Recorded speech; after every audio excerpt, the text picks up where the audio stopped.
What is going on, RS fam? We're back with part 3 of the Subaru Forester TEMP build.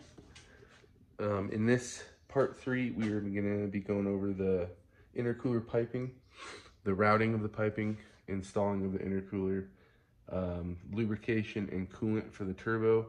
We'll be going over that. And then we will also be going over mounting or installing the oil drain into the oil pan and tapping the oil pan and what all I used for that. But yeah, as you can tell, it's about probably 900 miles I've driven it, and I'm still kind of working on the tune and all that, but it's been pretty solid little car. It's running good. I got it running fairly decent. I still am leaning out a little bit at high RPMs, high boost, but I'm only running around 5 PSI. But yeah, so enjoy part 3, and we'll get right into it. Little update. We are starting to cut the little subframe, or not subframe, but the front crossmember brace, I guess we'd call it, bumper brace. So we can fit that in. We measured it up. And then we also got the up pipe in, dude.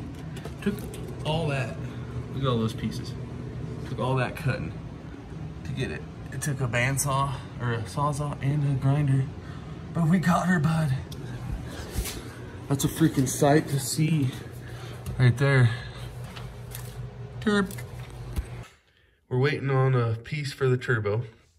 But that's kind of the general spot it's gonna be in. So I got all the tubing set up. This is the mass airflow sensor right before the intake.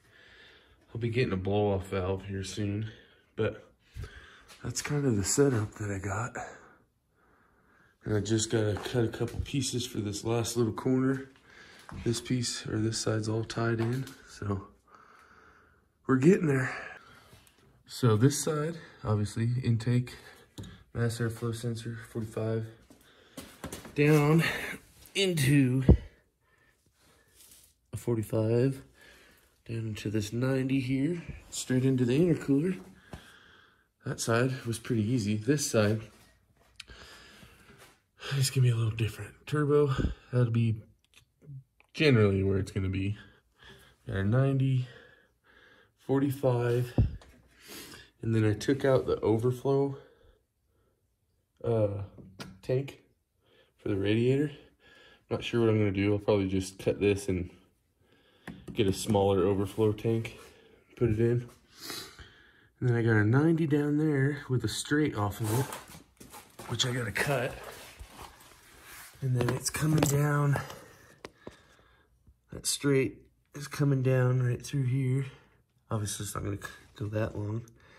And I got this 45 kind of wedged in here between the,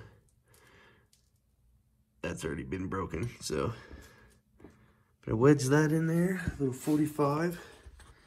So then I'm gonna have to just make a cut here, make a cut right over there, and then a cut on that straight, and this should be all plumbed in and ready for the TEMP.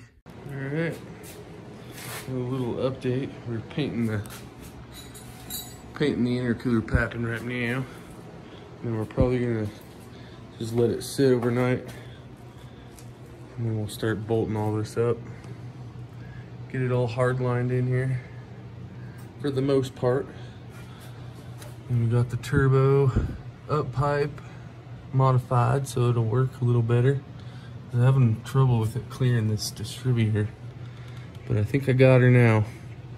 The only thing that's a little worrying is this stuff. I think this is what, power steering pump line.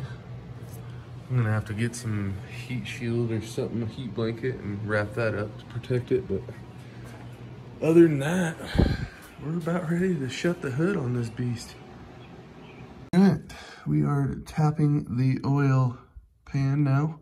I got some magnets on there. I'm gonna try and see if I can't catch any shavings, and then I'll just draw them down towards the oil drain right there. See if I can't get any shavings out, and then I'll probably flush the pan as well. But after we get this in, we just got to tighten the turbo down, put all the water lines on, put the oil line on, and put all the clamps on for this intercooler, and we're ready to start her up. So let's get to it. Got the turbo in. I did a little heat management for now until I get my heat shield. I don't have the exhaust hooked up just yet. I gotta get some bolts, some more hardware, some grade 8 bolts. Got the coolant tied in off of the heater core. I have 3 of these, 1, 2, 3 of those to make into an inlet pipe. Gotta drill some holes. And then she's ready to fire up, really. I mean, I got everything up. Well, I guess I gotta run an O2 sensor, or a AFR sensor back there for the AFR gauge. But other than that, she's coming together. Waiting on the last piece to dry. Then we're gonna fire it up. All right, got new spark plugs. Whoa, they're PKR 7s instead of 6s, so they're a little colder. And then I got this dang engine coolant sensor that I broke. So hopefully I can get to it still. It's underneath that intake coupler. And the spark plugs. Those are gonna be fun to get to. This side is not too bad.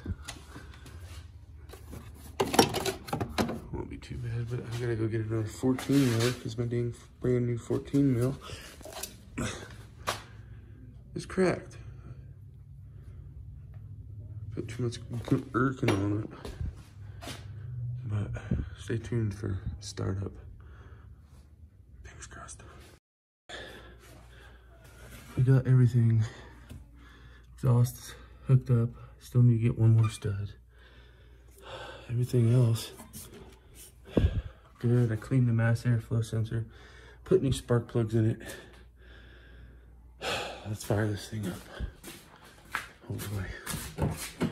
Hopefully.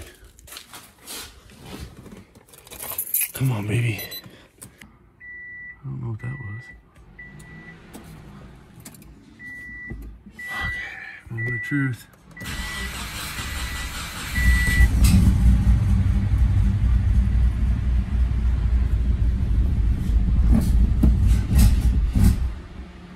Uh-oh.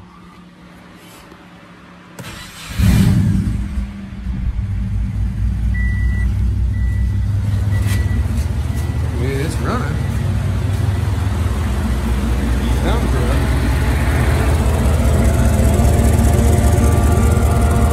It's running, boys.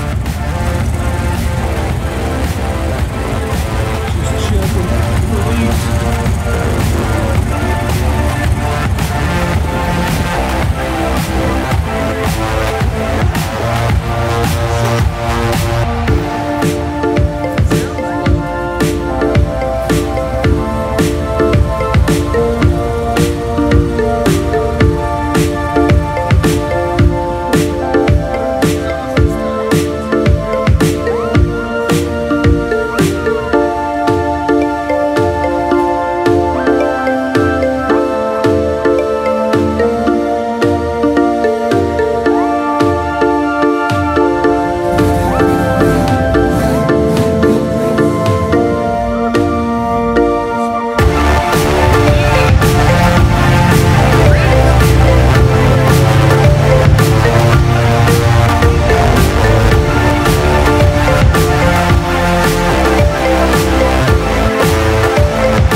Like that, part 3 is over.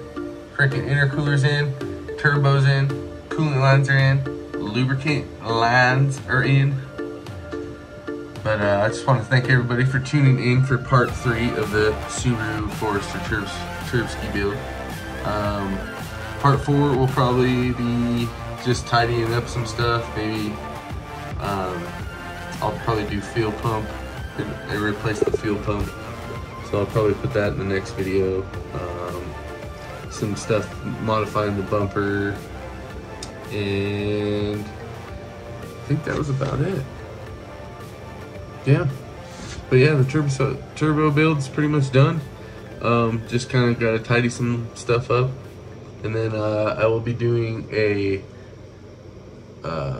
tuning video here soon once I kind of figure out what the heck I'm doing. But yeah, thanks for joining in.